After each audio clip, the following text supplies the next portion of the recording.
Assalamualaikum warahmatullahi wabarakatuh. Perkenalkan, nama saya Nadia, NIM 19042161. Kali ini saya akan mempresentasikan hasil dari ujian akhir semester pada mata kuliah Statistik Sosial. Nah, di sini kita langsung saja pada soal nomor 1. Berikut adalah data jumlah kunjungan nasabah selama 50 hari pada Bank Syariah. Berikut data-datanya. Dan kita akan menentukan nilai rata-rata dari jumlah pengunjung beserta dengan grafik, tabel, atau diagramnya. Langsung saja ke SPSS. Di sini saya menggunakan SPSS 25. Kemudian pada variable view, pada name, di sini kita tulis X. Kemudian desimalnya kita ubah menjadi 0. Dan align-nya kita ubah menjadi rata tengah. Selanjutnya ke data view. Di data view, sudah didapatkan variabel X, kemudian kembali ke tabel tadi, dan kita copy datanya satu persatu ke SPSS. Paste, kemudian copy lagi.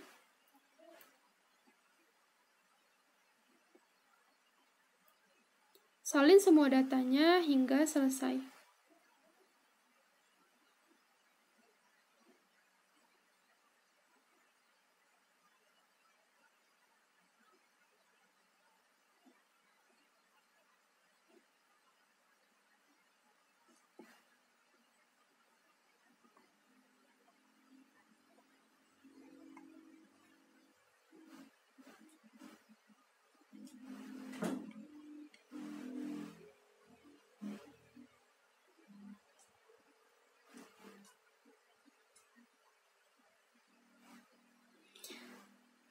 Nah, datanya sudah selesai sebanyak 50 data.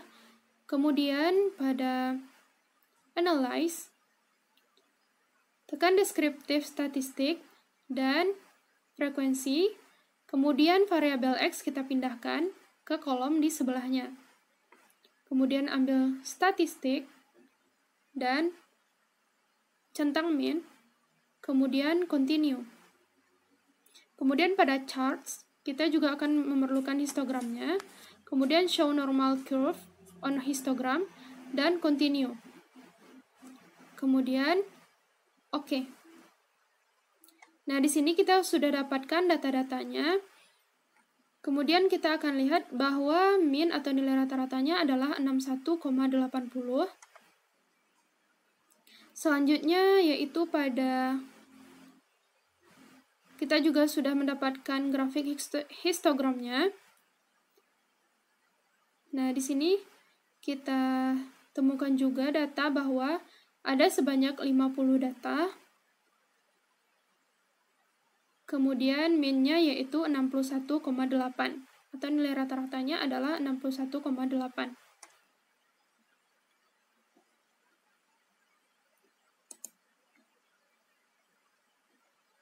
Selanjutnya yaitu pada soal nomor 2.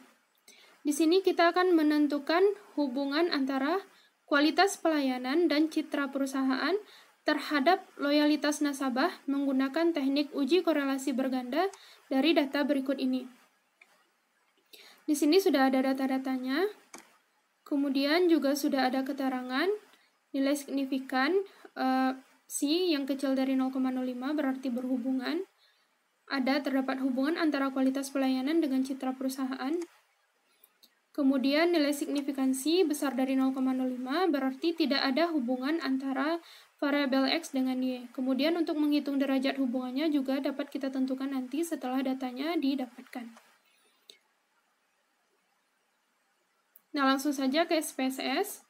Kemudian di sini pada name, pada variable view, kita tulis di sini X1, kemudian X2, dan Y. Kemudian pada desimalnya kita ubah menjadi 0. Ubah menjadi 0 semuanya. 0.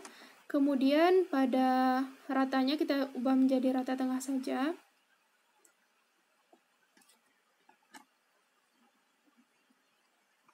Nah, berikutnya pada data view, di sini sudah ada variabel X1, X2, dan Y. Kemudian kembali ke tabel, dan kita salin datanya satu per satu. Bisa kita salin secara keseluruhan saja, langsung saja secara keseluruhan. Kemudian copy, dan salin ke kolom. Berikutnya yaitu pada analyze, kita pilih regression, dan kemudian linear. Berikutnya yaitu variabel X1 dan X2, kita pindahkan ke variabel independen. Selanjutnya yaitu variabel Y kita pindahkan ke dependen. Kemudian pilih statistik dan R-squared change. Kita centang dan continue. Kemudian oke. Sudah kita dapatkan data-datanya. Ditemukan bahwa signifikansi dari nilai tadi adalah 0,000.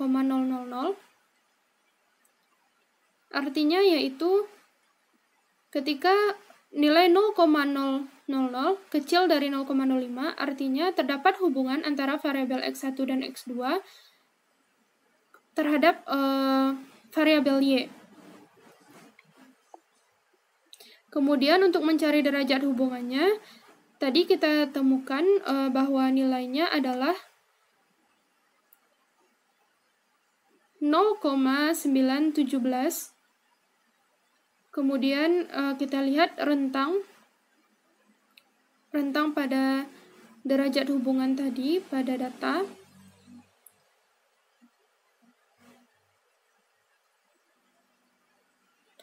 Ditemukan bahwa derajat hubungannya berada pada rentang 0,81 sampai 1, yaitu bisa dikatakan sempurna.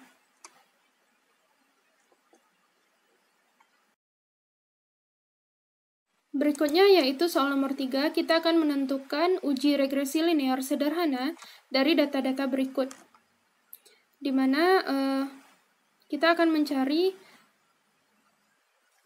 apakah terdapat hubungan antara pendidikan dengan kinerja.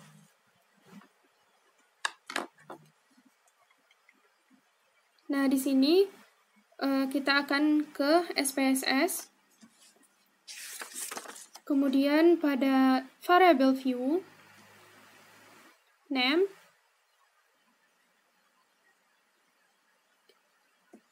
di sini X dan juga Y.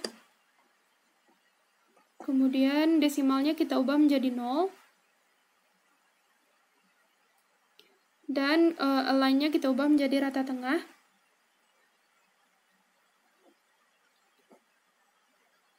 Dan pelabelan, di mana X yaitu pendidikan, dan Y adalah kinerja. Kita akan mencari apakah terdapat pengaruh antara pendidikan dengan kinerja. Sudah ada variabel X dan juga variabel Y. Kemudian kembali ke data tadi dan kita salin datanya ke SPSS. Copy, kemudian paste. Nah, datanya sudah tersalin semua. Berikutnya kita akan mencari analyze. Kemudian ke regression dan linear. Kemudian variabel X atau pendidikan kita pindahkan ke variabel independen dan kinerja ke dependen. Kemudian oke. Nah, sudah didapatkan data-datanya, ditemukan bahwa nilai dari signifikansi dan R juga ditemukan di sini. Nilai dari signifikansi adalah 0,030.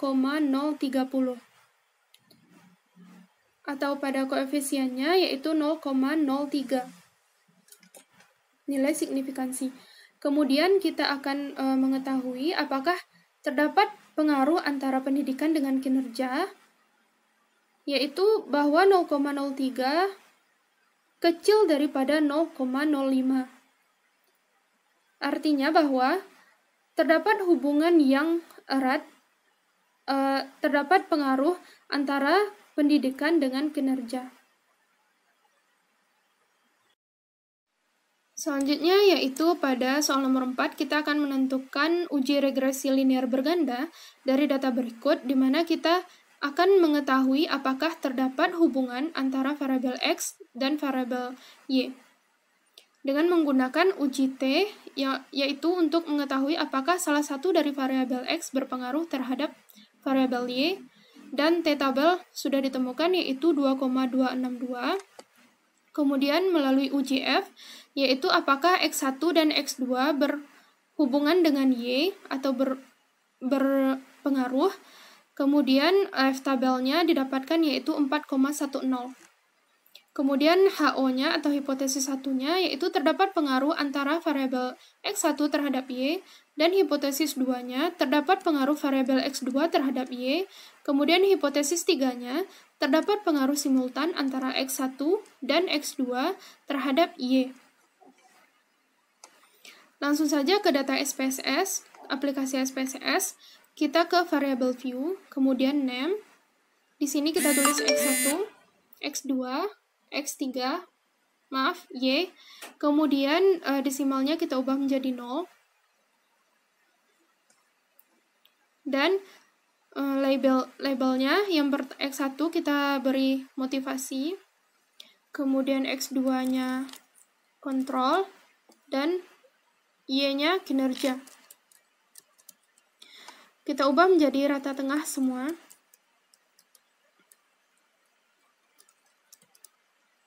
Dan measure-nya kita ubah jadi scale. Kemudian kita ke data view. Dari data view, sudah kita dapatkan variabel X1, X2, dan Y. Kita akan kembali ke tabel. Kemudian salin data-data yang sudah ada. Salin secara keseluruhan. Kemudian copy dan paste. Nah, di sini sudah ada data-datanya. Selanjutnya kita tekan analyze untuk mencari, kemudian regression, lanjut ke linear. Di sini variabel Y kita ubah menjadi dependent, kemudian variabel X kita ubah menjadi independent, X1 dan X2. Kemudian OK. Nah, kita sudah dapatkan data-datanya. Di sini ditemukan data bahwa nilai signifikansi adalah 0,000. Artinya terdapat hubungan antara X1, X2 terhadap Y. Kita sudah melakukan uji F-nya, di mana F juga besar daripada F-tabel, daripada F hitung lebih besar daripada F-tabel, di mana F-tabelnya adalah 4,10. Artinya bahwa X1 dan X2 saling mempengaruhi terhadap Y. Kemudian terbukti bahwa hipotesis 3. Kemudian kita melakukan uji T untuk mencari apakah salah satu dari variabel X berpengaruh terhadap variabel Y. Nah, di sini kita dapatkan bahwa variabel X1 nilai T hitungnya adalah 0,894. Sedangkan T-tabelnya adalah 2,262. Artinya, motivasi saja tidak berhubungan dengan variabel Y. Kemudian untuk variabel kontrol, kita temukan datanya yaitu 3,567 dan lebih besar daripada T-tabel. Artinya yaitu terdapat hubungan antara kontrol terhadap kinerja. Selanjutnya yaitu soal nomor 5, yaitu kita akan mencari uji t-test. yaitu yang pertama adalah one sample t-test. Berikut ini 10 data rata-rata ketahanan siswa belajar online selama pandemi. Peneliti menduga siswa mampu belajar online selama 10 jam dalam sehari.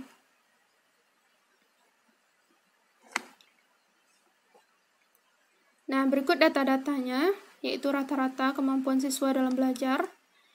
Nah, H0-nya itu ketahanan siswa belajar online sama dengan 10 jam dalam sehari, sedangkan HA-nya ketahanan siswa belajar online tidak sama dengan 10 jam dalam sehari. T-tabelnya yaitu 2,262. Kita akan ke SPSS, kemudian pada variable view, di sini kita tulis ketahanan siswa dengan desimalnya adalah 2, karena tadi ada 2 angka di belakang koma. Kemudian kita ubah labelnya jadi ketahanan siswa dalam belajar.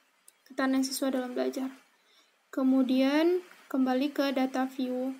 Sudah didapatkan bahwa ketahanan siswa variabel ketahanan.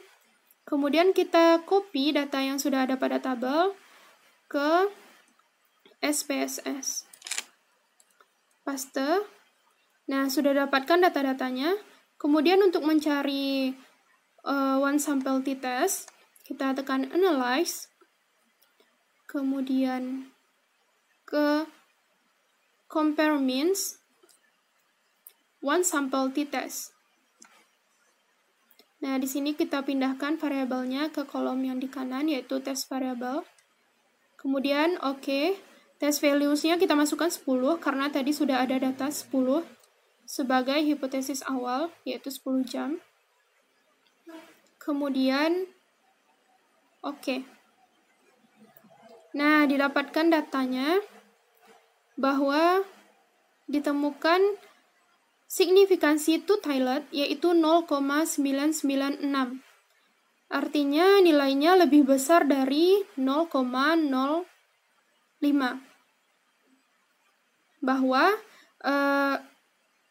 terdapat rata-rata sampel yang diteliti ternyata berpengaruh. Ternyata signifikansinya lebih besar dari 0,05 dan akhirnya yaitu HO diterima, yaitu ketahanan siswa belajar online sama dengan 10 jam. Dan kita bandingkan juga dengan t-tabelnya bahwa t-hitungnya lebih besar dari t-tabel, sehingga HO diterima. Lebih kecil daripada t-tabel, sehingga HO diterima. Artinya yaitu ketahanan siswa belajar adalah sama dengan 10 jam dalam sehari. Berikutnya yaitu two sample t-test. Two sample t-test yaitu kita akan ada data kunjungan nasabah yang datang ke bank. Kita akan mencari data, membandingkan dua data yang saling berpasangan. Rata-rata data yang berpasangan. Nah, di sini kita akan sudah dapatkan H0-nya itu rata-rata kunjungan nasabah sebelum pandemi sama dengan rata-rata kunjungan nasabah ketika pandemi. Kemudian rata-rata kunjungan nasabah sebelum pandemi tidak sama dengan rata-rata kunjungan nasabah ketika pandemi. Kita ke SPSS, kemudian variable view, dan namanya, name, kita tulis di sini.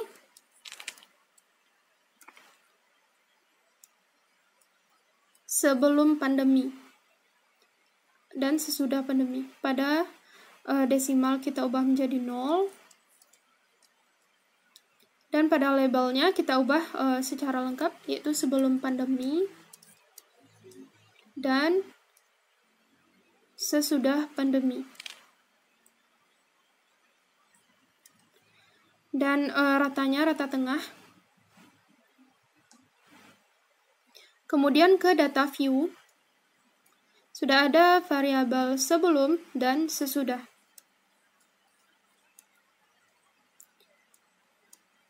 Selanjutnya kita salin data dari tabel, copy, kemudian paste. Nah, sudah dapatkan data-datanya, sudah tersalin. Selanjutnya kita akan mencari toSample t-test. Analyze, kemudian compare means, lanjut ke paired sample t-test. Nah, kita pindahkan variabelnya. Sebelum pandemi pindahkan, dan sesudah pandemi juga kita pindahkan. Kemudian oke.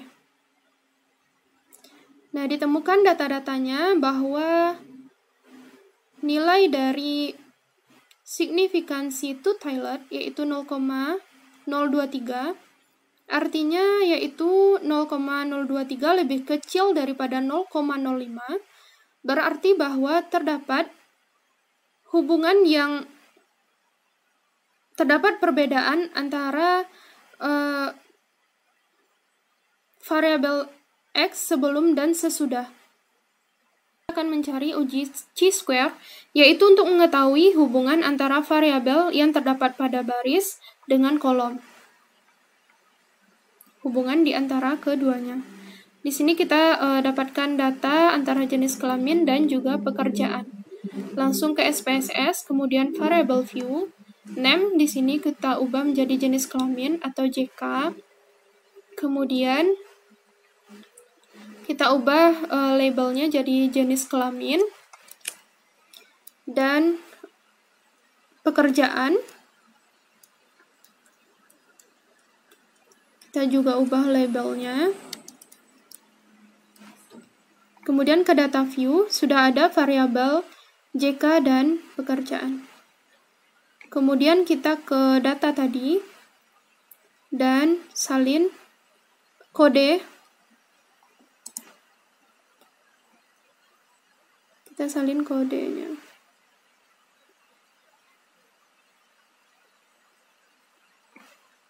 Kemudian copy dan paste. Selanjutnya pada pekerjaan kita juga salin kodenya.